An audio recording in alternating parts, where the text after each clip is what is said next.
As we saw Liquid being able to win yesterday, we see the cool highlights from the stage as we turn off each on monitors and to see how the teams will do. But Liquid, one of the best productions. I mean, we said this before. We said this before that StarLadder has done just a top-notch job of producing PUBG content in a way that no other broadcast has done before, and we're just big proud of being here and just to cast this event and all the work behind the scenes as well. I was talking on Twitter yesterday about the observing.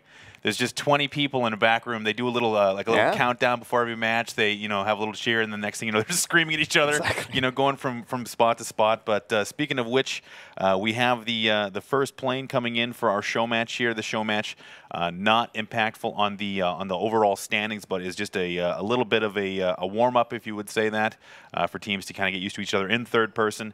And we'll see a nice even plane path on the left side of the map. And we'll see how they do, because we talk about TPP matches. The first match that really doesn't go to the total points of the system, but let's talk about the relations here, because first game of the first TPP show match that happened in day one went to Tempo Storm. They got a chicken dinner yesterday, and also Team Liquid kind of just continuing on from the aggression they showed all throughout day one. They continued on their win streak to get another TPP show match in day two. So we do say the TPP match is also just an absolutely different game. Yeah. But we do see a little bit of connection coming here. Yeah, I mean, it really, you end up aiming in first person regardless, right? So if you get into a gunfight, you're going to be aiming down your sights just like you would be normally. And really, it's just an opportunity for players to get into the game, get back into the flow of the day, and have a little bit of fun beforehand, and potentially win $2,500 as well. And $2,500 is no slouch either. I know these guys are all living for very much the first prize of what StarLadder is presenting in this tournament. But we're going to be seeing the game here. Vega, Squadron, one of the games that I personally predicted that would do a little bit better in day two, but seemed a little bit equivalent of what their performance were in day one. Yeah, Vega's been having a really rough tournament. Typically, we've seen better performance from them online in a different setting. They're not the top of the top for the European teams, but they have been competitive at very least. They haven't been doing very well with their team fights. They haven't been doing very well with their rotations, and it's unfortunate for them, but they're in last place, and it's not close right now. And we're trying to see how they can bounce back from it, because we still have only half of the tournament that has been played. We do have the other half that can change if the teams want to turn it up, but a lot of the teams that do need to really recover from kind of struggles they have been dealing with the first 2 days, they want to have a little bit of different mindset. And speaking of different mindsets, finally we get a different circle that we're not used to, a northern circle. This is a different circle than what we've been seeing. This is actually favoring Ghost right now up in Severny. Faze actually up in the north as well, not able to make it to their normal Milta power area. So they're going to be looking for vehicles. Mixie holding on to a compound there. But for the most part, an even spread of teams, and several of them within the new play zone, Liquid and Yasnaya. And for the most part, a lot of easy rotations. So looking at the map, we see LG over in South George. They had a better day two than day one. I think that they've been slowly improving throughout the day. We saw a couple of instances where on day one, they just weren't able to manage team fights. They weren't able to really perform to a level that I think a lot of their fans expected. Day two got a little bit better, not amazing, but they were able to improve. So hopefully through day three and day four, LG is able to kind of come back from that initial tough time and make a name for themselves here. We all know that Luminosity has a large following behind them, and they really got all the cheers back in their homeland of Brazil, trying to make them do well. But another team that really has a huge following and potential is Vitality, currently at third place. Obviously, this game, once again, the reminder that it does not affect the total point standing. So, along with Vitality, Avantgarde, these guys are all in this top 3 and top 7 positions. So, going into this, they want to get a good feel for this game. They want to get a good feel for how they want to approach their tournaments for day 3. But we see the circles. We've seen that Liquid has done very well when it was the Western Circle, but going to the North, something that was a little bit different yesterday, we had one Eastern Circle that did not favor them, and Vitality got the win on that one. Yeah, absolutely, and it's kind of strange. They do have an Eastern loot zone, so you'd think that the less they have to move, the better they can do, because typically in PUBG, the less you have to move around the map, the less in danger you are from being caught out and killed, either on a vehicle rotation, on foot. But in Liquid's case, they've done so well in maintaining decent position through mid-game, through the mid-game in a lot of these matches, that they've been able to kind of coast into a situation where and then capitalize on a situation where they have to take fights out of cover, or in a game yesterday with C9. C9 ended up winning just due to a split that was a little bit of a misplay. Scoom himself said it was a bit of a throw, but at the same time, you know, they're not immortal. They can be beaten, and even though Liquid puts out a ton of damage, we saw on the kill sheet, 113 kills. It's it really insane. wasn't. Yeah, it was absolutely incredible what Liquid has been showing this entire day. Even if they lose kind of big, they still get the kill somehow. And along that process, we do see what Liquid kind of has the mindset of what Toffees was saying, the analysts say. They have the right idea of how to approach this tournament, of trying to get the kills and make that more of an importance compared to the other tournaments. Well, it's given them a huge boost in the points. 113 overall kills, essentially almost 60 kills a game. 60 kills a day, which is an insane amount, and it really helps them boost. Even though it's only 6 points per kill, if you stack up that much, exactly. I mean, that's a huge amount. And we know that the actual difference in points when it comes to Faze and Liquid, who are currently second and first, respectively, the actual standings are not really separated by placement points, when it's very much a little bit minuscule that can be overcome by Faze. But at the moment, what separates them, as you say, Moses, is the kill points that Liquid has been getting even through their wins and even through their losses. They still somehow manage to collect about 10 kills per game, and that's just an incredible stat to see. Yeah, and Faze, typically a higher fragging team because they're alive the longest. Teams who live the longest typically have the higher kill counts, and Faze has been placing so well in every game, you would expect to see a little bit higher of a kill count. But that's not reflective of their performance. And even looking at Cloud9 versus Liquid in the game that Cloud9 ended up winning, Liquid had 290 points for that win. For that second place, and C9 with the win only had, I think, 316. So with all those kills that Liquid would pick up, they almost got enough points to match the winning team. And it is a 50-point difference, right, between first and second place. And you think that's a huge amount of difference when you're talking about getting the chicken dinner and just being, you know, one step away from it. But all those kills that Liquid have been stacking up to themselves has really shown a lot of reward for this team. And this team just wants to move forward and just wonder if the complacency will somehow kick in. But for me, just the day two performance that they have shown kind of lets me think otherwise. No, and really that's the one thing that we were worried about looking at those first 3 wins going into the end of day 1, that they would get complacent, but we just haven't seen it. We're going in here, and Ghost and Liquid, we're going to see a little bit of split screen here. LG is going to be conflicting with it. And 9X, once again, it is a TPP, but once again separated, and they find the casualty. That's the type of thing that I haven't been able to understand with LG. He just ran up the stairs and died. Yeah. He had no idea that there was someone there. That is a super popular compound.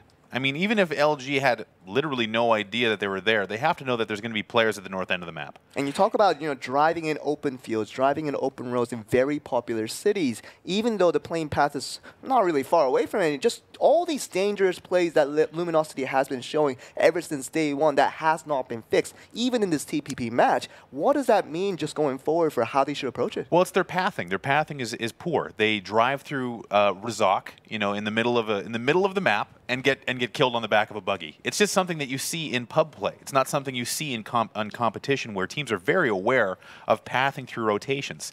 The rotation aspect of PUBG is so important to nail because that's the most vulnerable you're going to be. When you're in a vehicle, you can't defend yourself, and even if you do, you have to stop out of cover. So LG has really been missing that portion of the competitive meta.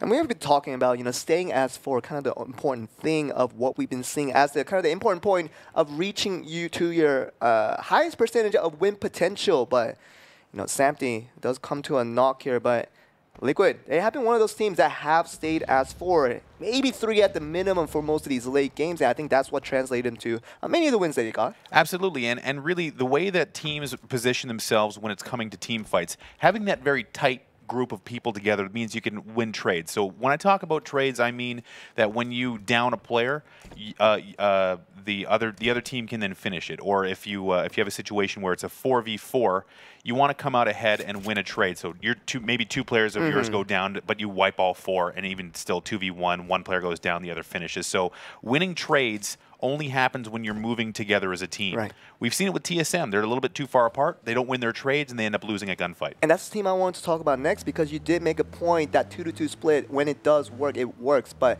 you made a lot of instances, a lot of examples that TSM could have grouped up a little bit more so in the late games. And you want to elaborate on that a little bit? Well, I actually had a chance to talk to Vis about this last night a little bit, and they're not too concerned about the actual 2-2 split in the mid and an early game.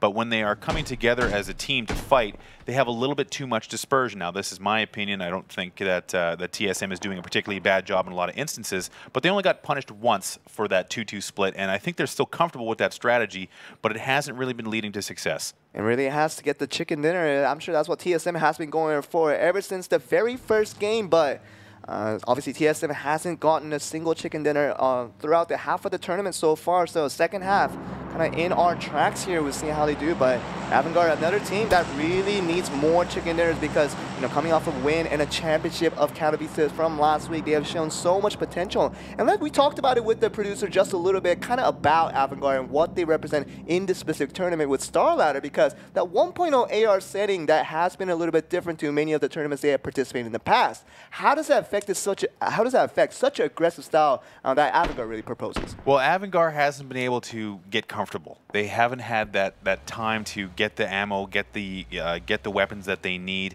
We saw in their win yesterday that they didn't have to do too much moving. They were in the center of the map. They got the circle. The teams were moving around them, fighting each other, and then they started to get engaged, and they were able to use the manpower and the fact they hadn't taken any damage to win. Now, that's the ideal situation in PUBG. It's not a matter of luck. It's just a matter of decision-making. If you make the right decisions, you'll win the game. And in Avantgarde's case, they haven't really been able to find that groove, that comfort level, and that execution that has given them success in the past. And really the movement has been the problem with Avantgarde, getting caught out in transition and just being not even split up even, and just getting one man knocked at a time. And we're going to look at the Vega here and up against Faze, and the grenade coming in, and Faze. You don't need much to kill off a team, do you? No, well, I mean, Vega is just... They haven't been able to do almost anything so far in the last couple of days. Every time we see them in a team fight, it was the same thing we've been saying about LG, is that they just seem lost in some instances.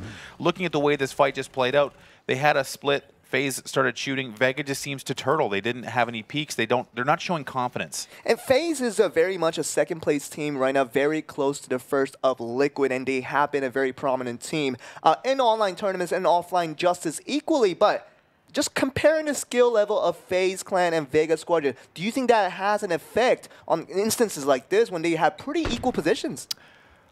Now I have to be careful how I answer that question. So I mean, like if we're going to use that one engagement as an example, that's that's a toddler versus a full-grown man, essentially. Sure. So I mean, I don't want to be disrespectful to Vega. They have managed to have some success in online. It's just not been able to translate to LAN, and really in that one engagement, they just got wiped. And really, just talking about the LAN experience overall, Liquid is actually a kind of a counter argument to what we've been thinking about, only participating in online tournaments being your first time experience on a LAN tournament. Liquid hasn't been that case, because otherwise, maybe just accepting Scoom, everybody else, Samty, Ibiza, and also everybody in Liquid who has come in as a new member, this is their first LAN experience, and they're showing a great start. Well, it takes time to gel as a team. You don't get immediately used to each other, but we've seen Liquid come together and become this force.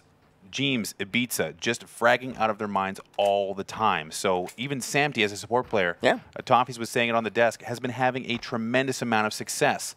And Scoom, as that guiding hand, that voice in the background, making sure that his team is moving in the right spots, has done an excellent job. So as a unit, they've been performing quite well. And it really is how much they can continue on with this. We thought that day one, could have been a fluke with all the Western circles kind of just playing the same way, would have been kind of the pattern of what we saw out of Liquid, but they would get another chicken dinner yesterday in day 2, and we just kind of expect them to do the same in day 3. Yeah, I would expect to see some level of consistency. They've had a great first half of the tournament, but we're only 50% of the way through.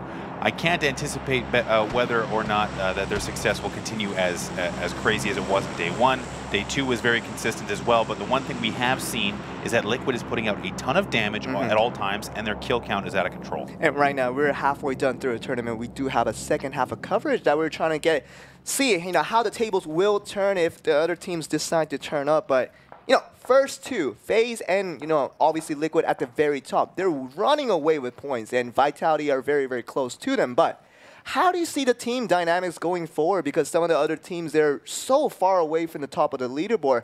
How do their play styles change? Well, this is where you get into a dangerous situation where we've seen this in online tournaments in the past, where once it becomes apparent that you're not going to win something, that their behavior will change. So GOL, IFTY, the Entis to an extent as well, the lower half of the teams might start getting more and more aggressive.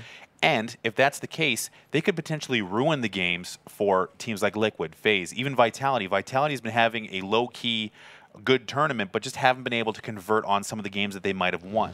So when you start getting aggression, you might start getting hot dropped. You might start getting teams going out of their behavior to make it difficult for you, and that's when things get dangerous. You could potentially have one game ruined, and that could cost you a tournament. And that will be the interesting point to track, because right now, Yasnaya is very much a strong powerhouse when it comes to the property value of the starting location, and it has been given fully over to Liquid ever since game 1 of the tournament. And we know there are many benefactors of Yasnaya, and we know that many past homeowners of Yasnaya are in this tournament, with TSM being there, and also even OG and Entis back home in Korea. They've never abandoned Yasnaya for any single game of the tournament. Now, coming in, you say OG and Entis and the rest of the Chinese teams, maybe if they do follow kind of lacking the points that you say, do we see a little bit of Yasnaya hot drop that gets Team Liquid off of that property? Well, Yasnaya is a big place. If someone decides they want to drop with them, they're going to have neighbors, and you can move around in Yasnaya without too much issue. And in the case of Liquid, they could just lose one player. They might not get wiped immediately. They might win that trade, but they might just have enough damage sustained that it'll make it difficult for them to win or continue the success that they've had. It really is. And Vega Squadron, kind of the only team that has been wiped from this tournament so far. We do have 15 teams still left remaining, with 53 left alive. We do see the next circle coming in, and it's going to be very central. Not much water involved. And speaking of water, we haven't seen a single water circle, I believe, that has really heavily affected the game. No, the centricity of these circles has been allowing for much easier player environments, and that's a good thing. I mean, it doesn't bring a lot of benefits to enter the water, because even if you do get in there, you might get that extra placement, but coming out of the water is very difficult.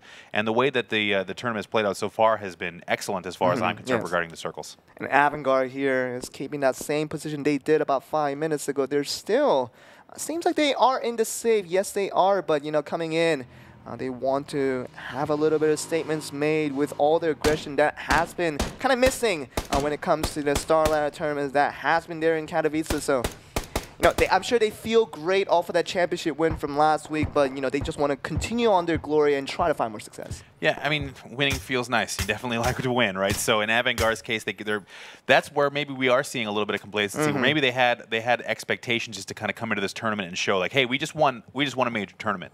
We're going to keep going. And maybe that it hasn't been going that well. And then it kind of gets in your head. There is a lot of mentality in PUBG, and an emotional response is very important. And we've seen the steady hand of teams like Faze just continue. Okay, we're not winning, but that's second place, third place, sixth place. No bad games so far for Faze. They haven't had the success of winning every game like Liquid, but Liquid has had 2 bad games. Sure. So, I mean, that's something that can affect you. And in Avantgarde's case, they've had a few bad games, but also a win. So we'll see if that continues today. And really, they do have to pick up a little more tracks on their heels. And Faze, obviously, Hexeti trying to target out Vis and the rest of TSM here, but really not much sight given when it comes to the TPP perspective. Obviously, AMPR and the rest of this team trying to use the cover as much as they can, trying to find some advanced vision towards where they are getting shot at from Faze from the other side. But not much significant coming in from this angle. Hexeti trying to use that advanced vision just as equally. Trying to get the shots off, but Smack with his beak buggy right down the abandoned cars. And AMPR also has a UAZ onto his track, so vehicles not much of an issue for TSM. And this team, we always want TSM to do well. They never really win a major tournament. The chat certainly wants TSM to do well, but this is where they get into trouble. They're currently zoned. They have teams looking at them from all angles of the current play zone phase, pressuring them out of their compound and actually just losing a player there. AMPR will go down to a vehicle explosion. So now Vis is going to have to rotate right towards Liquid, and they're going to be in trouble here. Gonna see Myth here for the very first time in this day 3. And we're coming in from the Thailand squad. Obviously, this also a team very familiar with the TPP format, which is their home format back home in Thailand, and gonna be a little more familiarity, but doesn't really matter when you do get knocked for Minoru. Gonna be the only one knocked for the time being. His teammates are not really just hesitant to go for the res quite yet. They're trying to make sure everything is set to go, but C9 on the other side did a pretty good job yesterday of what they can do once the conditions are right. You talk about the Liquid's throw that eventually did, controversially did give Cloud9 a win. Well, but I mean, I don't know if it was controversial. It was just a situation where they split for vision, and they got the vision they wanted, but when the circle centered, they had to have C9 come up the hill. James got zoned out, and they lost because of that. So it was just a little misplay where they had maybe stuck together, but James mentioned to me after the game that, or maybe it beats, I can't recall who it was, that he only had a mini and a shotgun, so not ideal for up-close fighting, but that was just a tough situation, but still a nice second place. Yeah, sure, and Liquid has been doing well throughout the tournament, and that's kind of an understatement to expect. And Myth, getting a little knock Minoru with the Car 98 onto Frolicker, and Cloud9, they're trying to fight back here with Moody, getting a knock onto Swith here, and see how they do. And Minoru does go knocked once again from Solid, and Moody gets another, actually grenade coming through. Getting the kill onto Minoru. So right now it's going to be very outnumbered when it comes to C9 versus Myth at the moment. Trying to get some counterattack onto Neotica here. Frex is not going to take any damage from there. He's going to use the first aid kit to just come right back up. But another knock coming through. But it's actually coming from Moody from the flank here. So it's going to be a finish up interaction here as we see Myth once again failing to win out a team fight. Yeah, and what I really like from C9 there is that Moody was protecting the res. Frolicker was down, I believe, being res by Frex. And that's so important. That's what I was talking about when it comes to staying together in a team fight. You have to be able to protect the res, get those trades. Being together will allow that to happen. If you're too far away, you're in trouble. And Avantgarde, you see them still in that same house. The contract hasn't signed for this property because Avantgarde has been staying here for quite a while, and it is very much central to the next circle that has been made. So got a lot of time. They can kind of hold themselves. And this kind of reminds me of the Game 7 they did win yesterday. Kind of significant to the fact that their logo represents a 7. They did win Game 7 yesterday. We're talking about compound holding and something that doesn't force them to move around that much. And Avantgarde really has shown what they can do once they have a safe compound. Yeah, absolutely. And being safe is something that Avantgarde takes very dearly at this point. They're actually using some utility right now. It's just that when they're in this spot where they're comfortable, that's where they seem to find success. But really, they're not being very active. They're just complacent with the circle. And I would like to see a little bit more poking, doing damage at long range. Okay, we missed a little bit of action here. It seems like Liquid was quite wiped when it comes to Faze. Already having done some initial conflict on them, but Liquid's gonna go out in 13th place here, and it seems like Liquid winning out TPP game of yesterday does not repeat the performance of today. No, it's been a little difficult, but it's just the Showmatch. They're still getting into it, and they were going up against Faze there. It looks like James was kind of caught out by himself, but Faze 4 strong right now, trying to move into position in the new play zone. Ghost is there as well, but now we're starting to see teams getting a little bit uncomfortable. There's not a lot of real estate left. Avantgarde in a great position right now, but Tempo also holding strong on the left side of the play zone, and you can see here Faze is not going to let Atletico get in. Oh, and we see the pokes coming through. Feral is going to be the last one standing for Atletico, and Empty and the rest of Faze are happy with what they got with that kill onto Pongo, and they're just trying to move around a little bit here. Yeah, Faze, this is where they're at their strongest. Now, it might not look like they're in a lot of cover, but they've got this kind of low ground position. They've got the rock, the vehicles parked there, and they're spread out looking for vision constantly. You can see Hacks will take risks if necessary. He's going to come up to this crate, see what he can grab. It's going to be an AUG here at a level 3 helmet. A nice pickup. But as far as they're concerned, I really like how they always maintain vision, move as a team, use their utility. It's just the steady hand that keeps them in these games. And really, Faze has been the most consistent, if not getting the most second places is kind of a little bit of happiness to a certain point. But for these guys with such high standards, these second places that are happening consistently, it's not going to be a source of happiness for them. Well, it's kept them in the running. And as we see, they just C9 eliminating Myth. But it's kept them in the running. But in order to win, you have to win. Exactly. So winning a round or two, essentially either Liquid needs to do worse or Faze needs to do just a little bit better. So they're in a great position right now. They're very close to being able to take that top spot, but they need to have 1 or 2 more victories, I think. And I'm sure Faze, sweeping out Liquid even in this show match does provide a little bit of feels good towards them as well. So heading into the matches, C9 also kind of showing up for the very first time yesterday. They have been a little bit mediocre in day one. Coming into day two, they showed a little more promise and showed what they can do on this international stage. Well, they've been playing with this roster for some time now. They have a lot of talent, and they did have decent success. They're not quite hitting that first place that they would want, but they won a game yesterday, and they did have an improvement from day one to day two. And we see that a lot in competition, where you come to a new place, you're in a new you're not at your home comfort, and really they're getting comfortable now. Okay, here's another team that from North America who has been equaling out the kind of the level of success they have found in day two. It is Tempo Storm versus C9 here. Gonna be another team fight that C9 has to overcome in order to move on from this. But Moody getting knocked and gonna be poked down just a little bit, so it's going to be a two-member squad for C9 at the moment. I wonder what Tempo's going to think of this. LG's coming from the other side here, so they're going to be sandwiched here, C9. And looking towards the left and right. Solid does go knocked down from Axe coming from Luminosity, and this is a good kill coming up. Yeah, LG actually showing some aggression here, not able to land the shots, and are downed, but C9 in rough shape. I believe that they are now eliminated. Yeah. So Tempo going to win that fight overall, but LG still hanging there. So Tempo Storm with an assist coming from LG does wipe out C9 at 10th place, and Avantgarde still decide to keep the contract and still within this compound. They're going to be up against Faze here, trying to rush into a better position here.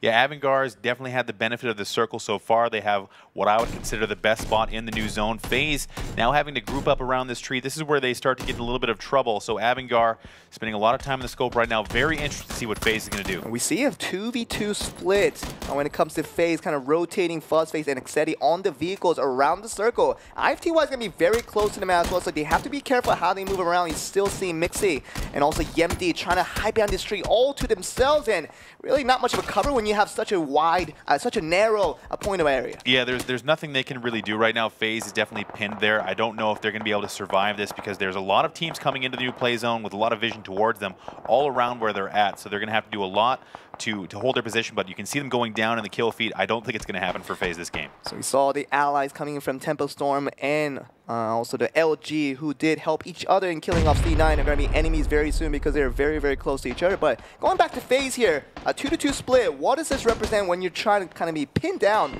with two players kind of in a bad position? Well, there's nothing you can really do right now. I don't think the split was intended. Fuzzface has been sent to the center of the zone to kind of hold that. He's basically dead center. So I think that if Faze is going to do anything right now, it's going to be trying to go defensive, try and get away from this tree, but ultimately maybe just kind of play defensively while the other teams clean each other up. And that is really different from what we typically expect out of Faze. So such a fragile team, such an offensive movement. When they always approach these games, they always want for the kills, but we've seen a lot of defensive change and defensive shift coming from Faze, especially in the late games. Yeah, I think that has an effect on the kill count. Well, they're very smart at deciding when to be aggressive and when to be defensive, and that's something that they do so well, and that's what leads to their consistency, where if something isn't going their way, they're just going to shift and say, okay, go to the center of the circle, go here, get safe, and then play for placement. And that's what makes them so good, is that instead of just committing fully to one thing, they shift their mentality throughout a game, and that allows them to hit those placements and be aggressive, and it really makes them consistent. And this compound that Avantgarde has been holding for a while is getting a lot of attention initially from Faze. Now Ghost, McCoy trying to do a little flank,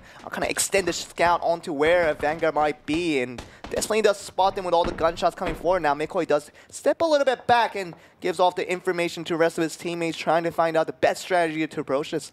Yeah, if Avantgarde is able to hold this against Faze, they should be able to win this, but Faze still isn't going away. They're still up. Mixi and Jempty are still there. Fuzzface still up as well, and now they're moving on Avantgarde. Fuzzface trying to use a grenade to try out there, but Avantgarde going out, and it's a tremendous amount of effort coming in from Faze, and this is a disaster coming for Avantgarde at the best position. Yeah, Faze ultimately now coming back, and Avantgarde on the defensive. Avantgarde unable to do anything other than defend right now. Jempty coming in to support the down Fuzzface. Ghost and Tempo are fighting above them. Right now, this is Faze's opportunity to take away one of the best spots in the map. And this is actually a lot of action coming through just around that compound where Avantgarde was positioned at, but definitely Avantgarde should have defended it much better than what they did. Just got out of the house at the wrong time, and Faze took the best advantage of it. Yeah, absolutely. Now, with the other teams battling with each other, this has given them the time and space they need. Mixi did go down, I believe now Jempty the last man standing, but Avantgarde took a ton of damage, and now all of a sudden 4AM is quietly still 4 up. and in cover in the new play zone. And very, very defensive of this Chinese team. 4A, I've seen this team in the past, and they're all about aggression. And kind of has shifted their playstyle just a little bit on playing the half of the tournament so far at StarLadder. Now in day 3, even in this TPP Showmatch, I know the seriousness when it comes to trying to get the first place. Just for the morale, is definitely up there. Well, yeah, the Chinese teams have been struggling. I mean, you've seen instances where they've been in position to potentially win, and you can see here they're kind of changing how they're approaching. They're doing these 4-man pushes. They're being very cautious, and they're in their comfort zone right now in this show match, so they should be all right to, you know, use this momentum. But moving into first person is where they've had the most trouble. And we see the equation of, you know, winning a TPP match does guarantee you at least one chicken dinner, as we saw Tempo and Liquid do that in the past. But going into this 4 a.m., trying to get a chicken dinner here in this TPP show match, Dre's going to be the only one that's going to be knocked and killed here in Valiant. It's going to be hiding behind that crate trying to do what they're here, but limited movement and limited area of exposure for 4AM here. And, you know, they don't have the advantage of this next play zone, so they're going to have to try and eliminate these single players that they have in front of them. It looks like Valiant is stuck behind the crate, but they do have the advantage of numbers. But I would like to see them be a little bit more consistent with how they approach these endgame. In this situation, they should win with these numbers, with the other teams taking a ton of damage, but we'll see how they handle it. And we have to talk about, you know, 4v5 situation when it comes to the 4-man of 4AM, and 2 of Avantgarde, 1 of Tempo, 1 of Ghost, and 1 of Faze. That really goes to show you, know, how this will shake up once the circle starts shrinking, and maybe, you know, the single players of each teams will start fighting with each other. Well, this next shrink is not going to lead to too much other than 4AM having to make a push. 4AM is the furthest away from the current play zone. A lot of those solos are safe and they're prone, kind of waiting. You see McCoy, Valiant, Jempty all in cover. Avantgarde still with the advantage of the zone they've had the entire time, and now 4AM. Looks like they've taken some damage here. 4AM here gets the knock onto Captain here, and the rest of the 3-men looking at McCoy, the Stern Grenade coming in. Flashbang. Really was, and trying to go in with this. McCoy's going to be all up on his own, and can they hold this? Especially with the 1 member versus the 3 that can come through for 4AM. Gukun trying to get the extended vision, trying to go forward as a frontman initially. Might spot a Valiant right near the crate. He probably expects someone might be there, but Godfrey coming in, and McCoy's going to be right there. Another They keep smoke throwing grenade smokes. here. Yeah, interesting. And it's going to be McCoy going down, and Luca and Godfrey feeling very good about this. Still 4-man strong as they did get the res off, so it's going to be a 4v4 situation. A lot of solo players going to have to go up against a 4AM here. Yeah, so 4AM still in nice position. They managed to get their res off, so not too much of a disaster. I was worried about the UAZ push because you got to be very careful there. But Avantgarde still with the zone, in cover, a lot of damage. No helmets on Avantgarde. They've taken a ton of shots so far, but they could very easily be wiped if they mishandle this spot. And it's going to be 4AM versus the world here, because it seems like the other 4 players are just looking towards the same direction of 4AM, really not looking towards the other opponents that are the most near them. But going to see how they do here. And Tempo Valley have really just pinned here on this example here, and just right behind the crate. There's nowhere to move if 4AM decides to pull a little bit of push here. At the same time, 4AM does not know, you know, how many teams are left available. They just know that there are 8 players. Well, I mean, now that they see that Tempo's been eliminated, there are 3 still up.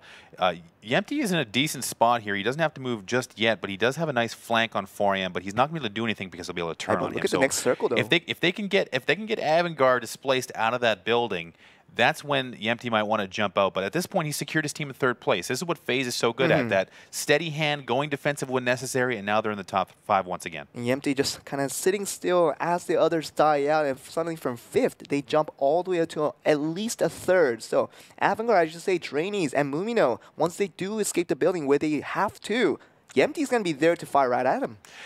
I don't think Yempty's going to do anything just yet. He's waiting to... Well, he's going to have to move eventually here. He's got 20 seconds before the circle starts to shift. 4AM is moving these vehicles up for cover. So right now it's up to Avantgarde to put a dent into 4AM, but 4AM is nice and spread out. They've got a ton of vision. They know where Avantgarde is.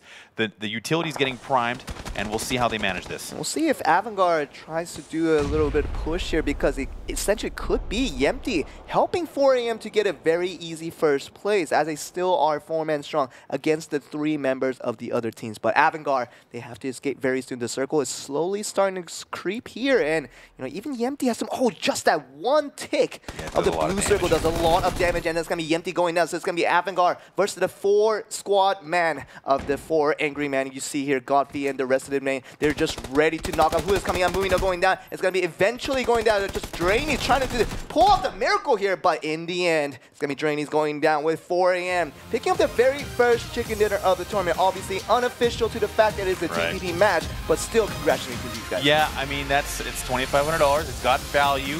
It's within their comfort zone, but unfortunately that's not going to give them any points on the leaderboard. But for 4 AM, they managed to stay 4 strong. They snuck into the end game, and they used that advantage to secure a win. And so far the pattern has been Tempo Storm winning out in day 1, Liquid winning in day 2.